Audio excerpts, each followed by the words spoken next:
तिने आता सुद्धा तेच चालले. अहो कॉपची किती नावं झाली. 3 कॉप जास्तीत जास्त होऊ शकतात. सगळेच्या सगळे आपले निवडून आले तर 3 कॉप होऊ शकतात.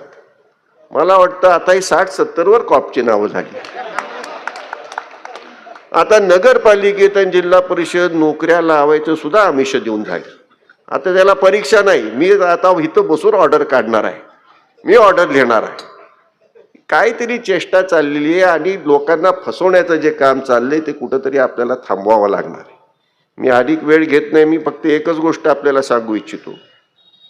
एका बाजूला अनिकेत राजे एक उच्च शिक्षित सुसंस्कृत नेतृत्व ह्या फलटण तालुक्याला उदयाला आणायचं का नाही आणायचं हे 20 तारखेला ठरवायचं. दुसऱ्या बाजूला काय मी सांगण्याची आवश्यकता आहे का? मला वाटत नाही काही आवश्यकता आहे.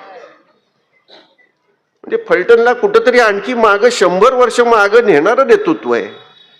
ते नेतृत्व द्यायचं का फलटण तालुक्याला एक उदयनमुख नेतृत्व जे रामरायांच्या माध्यमातून ह्या ठिकाणी सांगण्यात आलं. कृष्णा खोऱ्याची स्थापना झाली. माझ्या आधीच्या वक्त्यांनी मला वाटतं खराडे साहेबांनी त्याचा उल्लेख केला.